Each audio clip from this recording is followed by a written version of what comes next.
देखिए, पुष्पा तो झुक गया, पुष्पा का हवा निकल गया, बट सवाल पुष्पा पे यहां नहीं खड़ा होता है। सवाल खड़ा होता है पुष्पा के बॉस पे और मेरे पुराने मालिक, मेरे पुराने बॉस पे। जो राष्ट्रीय तृणमूल कांग्रेस के राष्ट्रीय महासचिव हैं, वो क्यों नहीं उतरे पुष्पा के लिए, जहांगीर के लिए प्रचार करने के लिए। आज बीजेपी के जो प्रत्याशी हैं फलता के, उनके लिए तो खुद मुख्यमंत्री प्रचार कर रहे हैं। तो जहांगीर जो तृणमूल कांग्रेस के प्रत्याशी है, उसके लिए राष्ट्रीय तृणमूल कांग्रेस के राष्ट्रीय महासचिव क्यों नहीं रोड पे उतरे। फलता तो डायमंड हार्बर में आता है, डायमंड हार्बर मॉडल कहां है अभी, सवाल इस पे है। और हालत इतना खराब है कि उनको छोड़ दीजिए, खुद पार्टी के जो चेयरपर्सन है ममता दीदी तक रोड पे नहीं उतरी। ये पार्टी का जन्म हुआ था 1 जनवरी 1998 को, और उस दिन से आज तक ये पहली बार हुआ है कि तृणमूल कांग्रेस के विधानसभा के प्रत्याशी वोट का मैदान छोड़ के भाग गए हैं। कितनी शर्म की बात है। ये जिम्मेदारी कौन लेगा। आज आईटी सेल के छोटे छोटे बच्चों को बोला जा रहा है रिजू दत्ता को गाली दो, रिजू दत्ता का पेज को रिपोर्ट करो। पार्टी को कौन पूछेगा कि क्यों पार्टी के प्रत्याशी वोट के 2 दिन पहले भाग गए। पार्टी जिम्मेदारी नहीं लेगा। घर पे बैठ के मीटिंग चल रहा है और चाय बिस्कुट चल रहा है। कर्मी भाग गए हैं इस पार्टी से, कर्मी खत्म हो गया तृणमूल कांग्रेस का। क्योंकि आपको एक चीज समझना पड़ेगा, एक कोई भी पॉलिटिकल पार्टी वो नेताओं से नहीं जीतता, वो कार्यकर्ता और कर्मियों से जीतता है। और तृणमूल कांग्रेस के जितने कार्यकर्ता और जितने कर्मी थे जो भागे हुए थे, जिनकी जान माल की नुकसान हुई थी, जो लोग मार खा रहे थे, वो लोग बीजेपी के नेता को पकड़ के घर वापस आए, बीजेपी के नेताओं के साथ समझौता करके अपनी जान माल बचाए, बीजेपी के नेता के हाथ पांव जोड़ के ये लोग घर वापस आए। तो अगर आपको, आपके परिवार को और आपकी जान माल की सुरक्षा बीजेपी ने दी है, तो वो तृणमूल का झंडा क्यों पकड़ेंगे। आज तृणमूल जैसी इतनी बड़ी पार्टी का कोई कर्मी नहीं है, इसीलिए तो रोड पे नहीं आया। कहां है। और आने वाले दिन में जो नोटिस केएमसी भेजा है, देखिए तृणमूल कांग्रेस दिन ब दिन ऐसे सिद्धांत ले रहे हैं ना, वो रिजू दत्ता को सस्पेंड करना हो या जहांगीर से मुंह फेर लेना, ये लोग बार बार ये प्रमाण कर देना है लोगों के सामने, ये प्रमाण कर रहा है कि पार्टी के जो भी कार्यकर्ता हैं, वो राष्ट्रीय प्रवक्ता रिजू दत्ता हो या डायमंड हार्बर के प्रत्याशी जहांगीर खान हो, इनके लिए बस नौकर हैं, इनके नौकर हैं। हम लोग अपना जान दांव पे लगा के पार्टी किया था। आज कितनी आसानी से इन लोगों ने कह दिया कि ये जहांगीर का निजी मामला है, इससे हमको कोई लेना देना नहीं है। अरे आपको क्यों नहीं लेना देना नहीं है, आपका डायमंड हार्बर है, आपने डायमंड हार्बर मॉडल बनाया था। ये डायमंड हार्बर मॉडल जो आपने गुंडों के बल पे बनाया था, जहां पर आपने सेलोटेप मार मार के 2024 में 7,11,000 वोट से जीता था, आज आपकी हिम्मत नहीं हो रही है वहां पर प्रचार में तक चला जाए। तो ये जिम्मेदारी किसकी है, सिर्फ जहांगीर की है। जहांगीर तो चलो भाग गया, जो भी कारण है, वो तो पुष्पा खत्म हो गया, पर पुष्पा का मालिक कहां है। जो सांसद 2 साल पहले 7,11,000 वोट से वहां से जीता है, उसकी हिम्मत क्यों नहीं हुई आज ग्राउंड पे जाके अपनी कैंडिडेट के लिए प्रचार करने के लिए। बीजेपी के मुख्यमंत्री तो बीजेपी के प्रत्याशी के लिए प्रचार कर रहे हैं, तो सिर्फ जहांगीर का जिम्मेदारी क्यों है। आपका जिम्मेदारी कहां है। आपने जो भड़काऊ भाषण दिए वोट के दौरान, आपने हर एक प्रवक्ता को जबरदस्ती बोला ये ट्वीट करो, वो ट्वीट करो, लिख लिख के हम लोगों को भेजा, प्रधानमंत्री के खिलाफ, गृह मंत्री के खिलाफ, देश के संविधान के खिलाफ। आपके भड़काऊ भाषण, आपके ट्वीट्स, आपके ऑफिस और आईपैक के ट्वीट्स के चक्कर में हम लोगों के पीछे में इतना बड़ा बुलजाई लगा दिया है पूरा देश के जनता ने। हम लोग की क्या गलती थी, हम लोग तो पार्टी के कार्यकर्ता थे। फिर रिजू दत्ता को भी सस्पेंड, और जहांगीर का अपना डिसीजन है, उसको पार्टी से हटा दो। आपकी जिम्मेदारी कहां है। आप तो राष्ट्रीय महासचिव हैं, एक लोकल पार्टी के राष्ट्रीय महासचिव।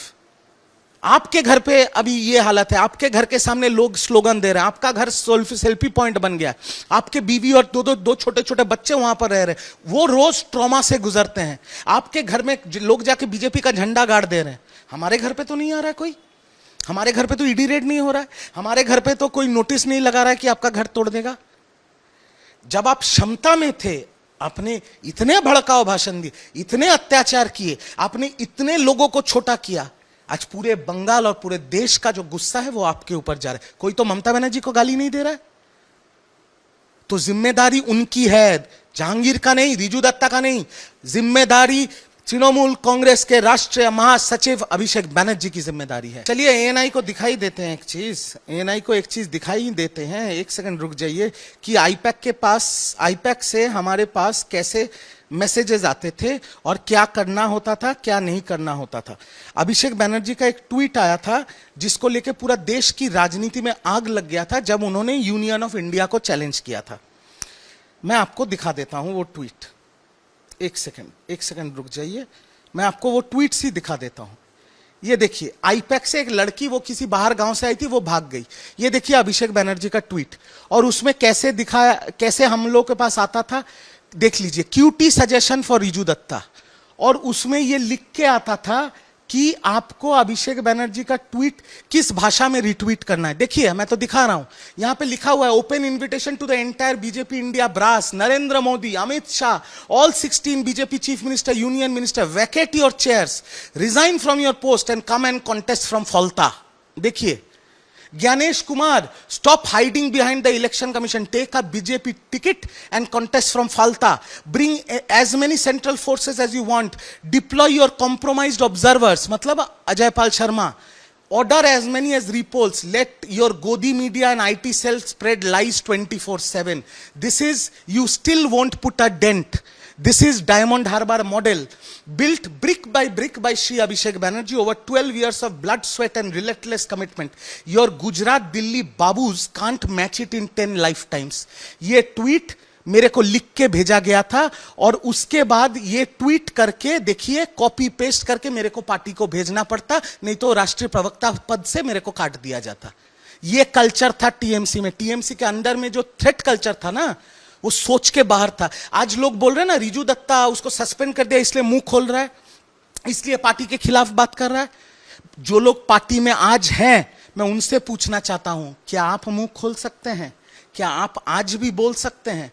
उस टाइम मुंह खोलते तो पार्टी से निकाल दिए जाते। आरजी कौर के टाइम मैंने पार्टी के अंदर मुंह खोला था कि मेरी मां, मेरी वाइफ आंदोलन में है, मैं ये नहीं कर पा रहा हूं, ये मेरे जहन में लग रहा है। मेरे को 1 महीना टीवी से बिठा दिया गया था। ये है तृणमूल कांग्रेस का थ्रेट कल्चर। आज प्रमाण के साथ मैंने दिखा दिया एएनआई को।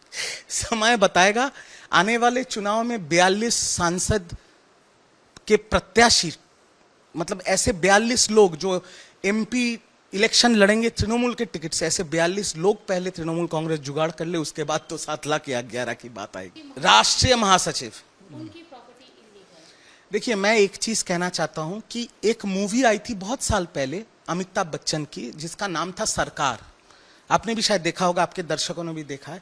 उस सरकार में एक बहुत अच्छा डायलॉग था कि जब आपके पास पावर होता है तो आपका रॉन्ग भी राइट होता है।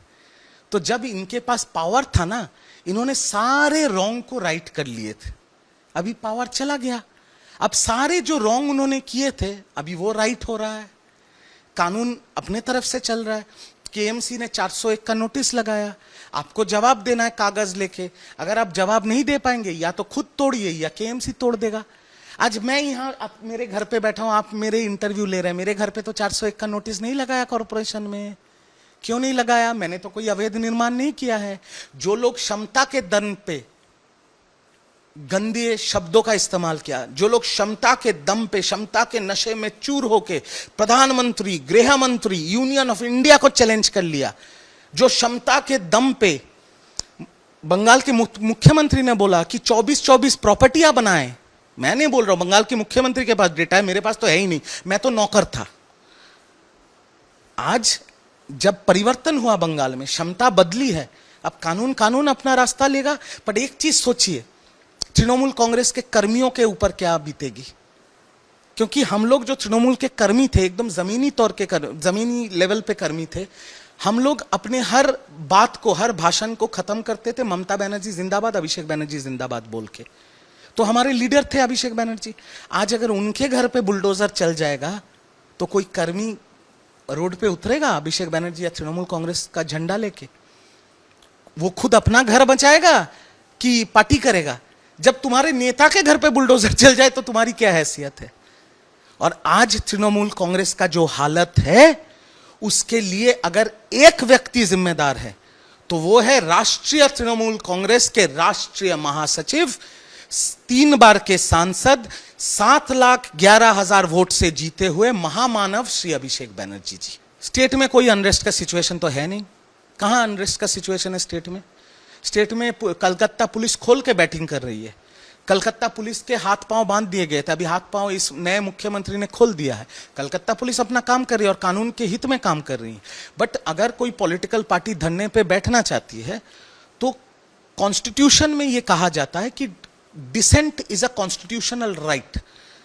आपको धरना पे बैठना, आपको प्रतिवाद करना, ये अधिकार आपको देश का संविधान देता है।